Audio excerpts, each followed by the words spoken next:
Viewers का एक बार फिर से स्वागत है। होप करता हूँ आप सब काफ़ी अच्छे होंगे और काफ़ी अच्छी तरीके से हमारे चैनल के वीडियोस को एंजॉय कर रहे होंगे। तो जो भी न्यू यूज़र्स हैं उनसे रिक्वेस्ट होगी कि जाए इस चैनल पर, देखें। चैनल के सारे वीडियोस काफ़ी इंपॉर्टेंट हैं और आपके जॉब टास्क को काफ़ी ईजी करेंगे। तो जैसा कि हमने देखा था, हमने लास्ट एपिसोड जो डैक्स सिनेरियो बेस्ड एपिसोड जो रिलीज़ किया था, उसमें हमने देखा था किस तरीके से हमने निकनेम्स के काउंट्स को निकाला था, और वो हमारी एपिसोड नंबर 26 थी। तो आज की ये एपिसोड जो है गोइंग फर्दर, ये एपिसोड नंबर 27 है, जिसमें हम देखेंगे किस तरीके से हम पावर बीआई के अंदर मल्टीपल सीएसवी फाइल्स, जो हमारी एक्सेल की सीएसवी फाइल्स होती है, उसको किस तरीके से अपेंड करेंगे यूजिंग पावर क्वेरी। ठीक है, तो इस ऑप्शंस को आज हम देखेंगे आज के इस एपिसोड में, और यूज़ करेंगे पावर क्वेरी का। ठीक है, इसके लिए तो चलिए इसको सीख लेते हैं, देखते हैं ये किस तरीके से होता है। तो आ गया हूँ मैं पावर बीआई के अपने इस विंडो पे। ठीक है, तो ये हमारी ब्लैंक डेस्कटॉप है। अभी हमने किसी भी सोर्स को यहाँ से सेलेक्ट नहीं किया है।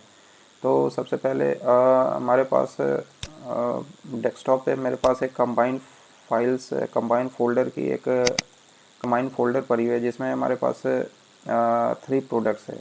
एक्चुअली ये 4 प्रोडक्ट्स है। इसको मैं एक फ़ाइल को डिलीट करता हूँ, इसको मैं बाद में आपको बताऊंगा किस तरीके से हम इस फाइल को मर्ज करते हैं और ऑटोमेटिक वो रिजल्ट्स किस तरीके से रिफ्लेक्ट करती है हमारे पावर क्वेरी के अंदर। ठीक है, तो हमारे पास बेसिकली 3 फाइल्स पड़ी हुई है, जैसे कि आप देख सकते हो। अगर प्रोडक्ट 1 को मैं देखूँ यहाँ पे, तो तीनों फाइल्स में डेटा लगभग सिमिलर है और सिमिलर टाइप की डेटा में इनपुट करी हुई है। तो जैसे हम प्रोडक्ट 1 को देखते हैं, तो यहाँ पे आप देख सकते हो, यहाँ पे जो प्रोडक्ट 1 वाली जो फाइल है, इसमें प्रोडक्ट है, उसकी प्रोडक्ट की कोड है और उसकी प्रोडक्ट की प्राइस है। ठीक है, सिमिलरली सेम तरीके की इन्फॉर्मेशन हमारी अदर फाइल्स में भी सेम सेम तरीके की इन्फॉर्मेशन है। इसी तीनों सीएसवी फाइल को मुझे पावर बीआई के अंदर ये कंबाइन करना है। ठीक है, तो मल्टीपल इंटरव्यूज़ में इस तरीके के क्वेश्चंस होते हैं कि आप किस तरीके से अपने डेटा सोर्स को कंबाइन करोगे पावर बीआई के अंदर। तो इसकी अप्रोच तो 2 अप्रोच है, तो दोनों अप्रोच को हम डिस्कस करेंगे। ठीक है, तो सबसे पहले हम लोड करते हैं अपने सबसे पहले हमें जाना पड़ेगा अपने पावर क्वेरी के अंदर। तो पावर क्वेरी में जाने के लिए हम क्या करेंगे, यहाँ से ट्रांसफॉर्म डेटा की एक ऑप्शन दिखती है हमें होम टैब के अंदर, क्लिक करेंगे ट्रांसफॉर्म डेटा को। ठीक है, जैसे ही मैंने ट्रांसफॉर्म डेटा को क्लिक किया, तो आप देख सकते हो ये पावर क्वेरी एडिटर में हमारी विंडो ओपन हो गई है। ठीक है, अब यहाँ पे मेरे पास पहले से ये सारे मैंने एक्सपोर्ट करे हुए थे, ये सारे टेबल्स को। इसको मैं एक बार डिलीट करता हूँ, फिर दोबारा से आपको एक फ्रेश तरीके से दिखाता हूँ ये किस तरीके से होती है। ठीक है, फ्रॉम पावर बीआई मैंने दोबारा से एक ब्लैंक पावर बीआई की डेस्कटॉप को ओपन कर लिया है। अब यहाँ पे ट्रांसफॉर्म डेटा पे चलते हैं। ठीक है, अब जैसे ही हम ट्रांसफॉर्म डेटा पे जाते हैं, ट्रांसफॉर्म डेटा को करते हैं, तो हमारे पास जो है पावर क्वेरी की एडिटर वाली जो विंडो है वो ओपन हो जाती है। ठीक है, तो एक बार इस विंडो को क्लियरली क्लियरली ओपन होने देते हैं। उसके बाद देखते हैं इसमें और किस तरीके से हम नेक्स्ट वो करेंगे, प्रोसेस करेंगे अपने डेटा को।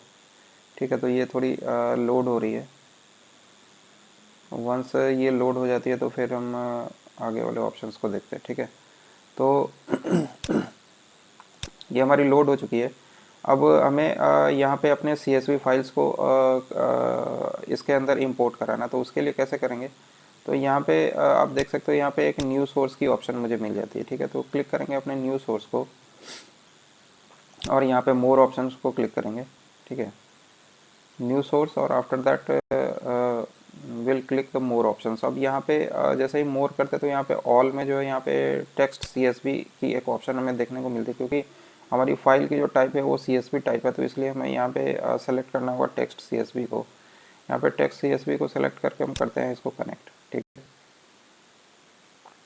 अब कनेक्ट करते हैं, तो अब ये हमारी जो डेटा के जो सोर्स है वो किस वाले फोल्डर में, कंबाइंड फोल्डर, जो कि डेस्कटॉप है। तो इसमें से एक फ़ाइल को हम सेलेक्ट करेंगे।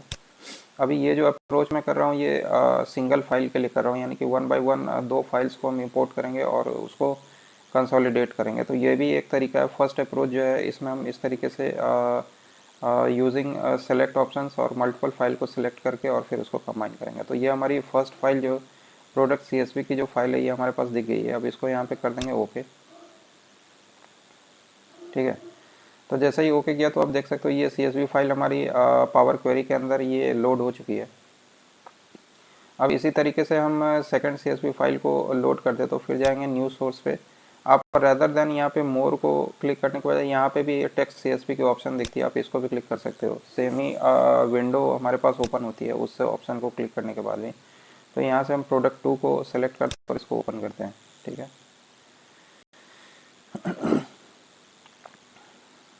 ये हमारी प्रोडक्ट 2 की CSV विंडो ओपन हो गई। अब यहाँ पे इसको भी ओके कर देते हैं। ठीक है, तो ये फाइल भी हमारी प्रोडक्ट 1 और प्रोडक्ट 2 लोड हो गई है। ठीक है, अब हमें अपेंड करना है एक टेबल के अंदर दूसरे टेबल के रिकॉर्ड को। तो सबसे पहले सेलेक्ट करेंगे प्रोडक्ट 1 को और यहाँ पे एक अपेंड क्वेरी की ऑप्शन मुझे दिखती है, तो अपेंड क्वेरी को क्लिक करेंगे और यहाँ पे कर देंगे अपेंड क्वेरी, जो फर्स्ट वाली ऑप्शन है। ठीक है,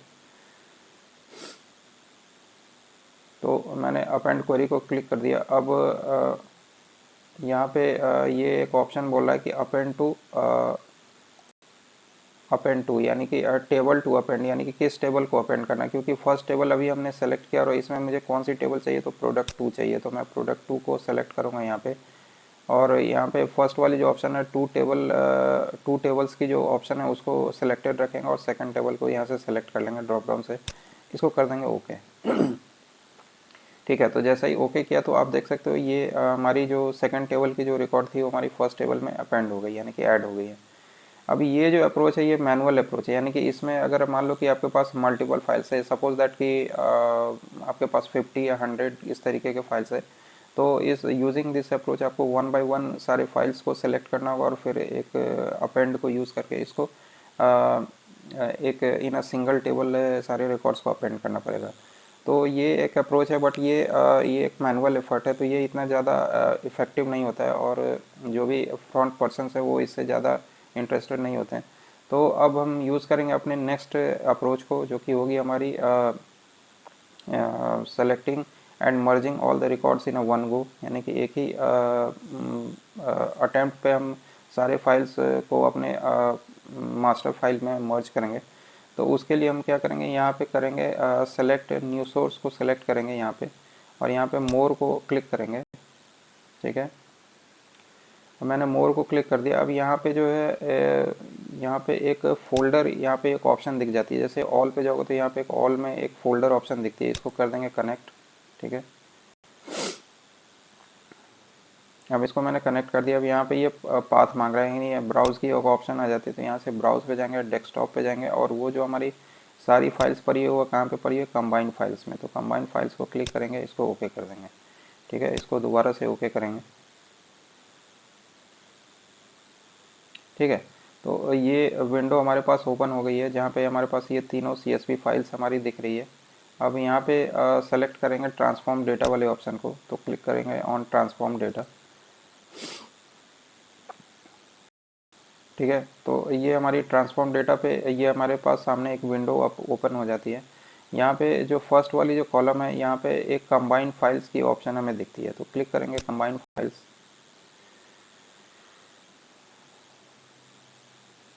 ठीक है, तो अब ये क्वेरी एवेल्युएट हो रही है और कनेक्ट हो रही है। ठीक है, तो अब यहाँ पे ये हमारे पास कंबाइंड फाइल्स की एक ऑप्शन यहाँ पे दिख जाती है। इसको हम यहाँ पे कुछ नहीं करना, हमें इसको सिंपल ओके कर देना है। ठीक है, क्लिक करते हैं ओके को। तो आप देख सकते हो ये हमारी फाइल्स जो इन अ वन गो, ये सारी फाइल्स जो हमारे इस वाले मास्टर शीट पे आ गई है, जहाँ पे हमारी प्रोडक्ट 1, प्रोडक्ट 2, प्रोडक्ट 3 सारी फाइल्स जो है एक अटेम्प्ट में ही कंबाइन हो गई है और सारी यहाँ पे मास्टर शीट पे आ गई है। तो अब यहाँ पे सोर्स नेम जो है इसको इस कॉलम को रखने की ज़रूरत नहीं है, तो इसको कर देंगे हम रिमूव। ठीक है, तो रिमूव कर दिया। तो ये आप इस तरीके से अपने सारे फाइल्स को इन अ वन गो, यानी कि जो जितने भी आपके फोल्डर्स के अंदर जो भी फाइल्स पड़ी हुई है, सारे फाइल्स को आप इस तरीके से कंबाइन करके पावर BI के अंदर अपने फाइल्स को इस तरीके से रख सकते हो। ठीक है, इसकी एक एडवांटेज ये है कि सपोज दैट कि अभी हमारे उस फोल्डर में 3 फाइल्स पड़ी हुई है। ठीक है, इन फ्यूचर अगर वहाँ पे मल्टीपल फाइल्स आ जाती है तो हमें कुछ नहीं करना, हमें सारे फाइल्स को अपने उस फोल्डर में प्लेस करना है जो भी हमारी न्यू फाइल्स है। ठीक है, सपोज दैट कि ये मंथली डेटा अगर होती है, जैसे कि every month data add up होती रहती है, तो जैसे जनवरी में हमारे पास 4 फाइल्स है और फरवरी में हमारे पास 4 फाइल्स आ गई, तो फरवरी के जो भी फाइल्स है वो सारे फाइल्स को हम प्लेस कर देंगे फर्स्ट वो जो हमारी अपेंड वाली फोल्डर है उसमें, और यहाँ से रिफ़्रेश वाले ऑप्शन को क्लिक करेंगे तो वो सारी फाइल्स ऑटोमेटिक यहाँ पे उसकी सारी कंटेंट्स हमारे पास मर्ज होके आ जाएगी। अभी हम इसको देख लेते हैं प्रैक्टिकली। तो अब जैसे ही हम मान लो कि यहाँ पे मेरे पास प्रोडक्ट 1 2 3 तीन फाइल्स पड़ी हुई है और इन्हीं तीनों फाइल्स की कंटेंट जो हम यहाँ पे देख सकते हैं, इसके डेटा को हम यहाँ पे देख सकते हैं। अब हम यहाँ पे अपने फोल्डर में मूव करते हैं एक और फाइल को, यानी कि प्रोडक्ट 4 वाली फाइल को। तो ये हमारे पास डेस्कटॉप पे प्रोडक्ट 4 एक मैंने ऑलरेडी सेव कर रखा है, तो मैं उस फाइल को यहाँ पे मूव करता हूँ। ये हमारी प्रोडक्ट 4 है, इसको मैं कॉपी करता हूँ यहाँ से, ठीक है, और कंबाइन फाइल में यहाँ पे इसको पेस्ट करता हूँ। ठीक है, तो यानी कि ये एक एक्स्ट्रा फाइल हमारे पास इस फोल्डर में आ गई है, और यही इस फाइल की सारी डेटा जो है हमें यहाँ पे रिफ्लेक्ट करनी चाहिए। ठीक है, क्योंकि हमने इसको कंबाइन कर दिया है सबको एक फ़ोल्डर के अंदर। ठीक है, तो अब यहाँ पे कुछ नहीं करना मुझे, एक ये रिफ़्रेश प्रीव्यू जो है इसको क्लिक करेंगे और यहाँ पे कर देंगे रिफ़्रेश प्रीव्यू। ठीक है, तो जैसे ही रिफ़्रेश प्रीव्यू किया तो आप देख सकते हो नीचे जो मैंने फाइल 4 जो हमने अपेंड करी थी उसकी सारी डेटा जो हमें यहाँ पे ऑटोमेटिक रिफ्लेक्ट हो गई। तो ये एक तरीके की ऑटोमेशन है जिसमें आप ऑटोमेटिकली जो भी फाइल्स आपकी सेम फॉर्मेट की फाइल्स है उस सारे फाइल्स को आप ऑटोमेटिकली अपेंड करके अपने एक मास्टर सीट में रख सकते हो। तो होप करता हूँ ये सारी चीज़ें आपको अंडरस्टैंड हो गई होगी। तो आपकी जिस भी तरीके की डाउट है तो आप हमारे चैनल के कमेंट सेक्शन पे जाएँ और अपने डाउट को पोस्ट करें। सो आज के लिए इतना ही था। Thank you so much, have a nice day. और अगर आपको ये वीडियो अच्छी लगी हो तो आप कृपया हमारे चैनल को लाइक और सब्सक्राइब कर दें। तो thank you so much, have a nice day. मिलते हैं अगले एपिसोड में कुछ नए कंटेंट्स के साथ।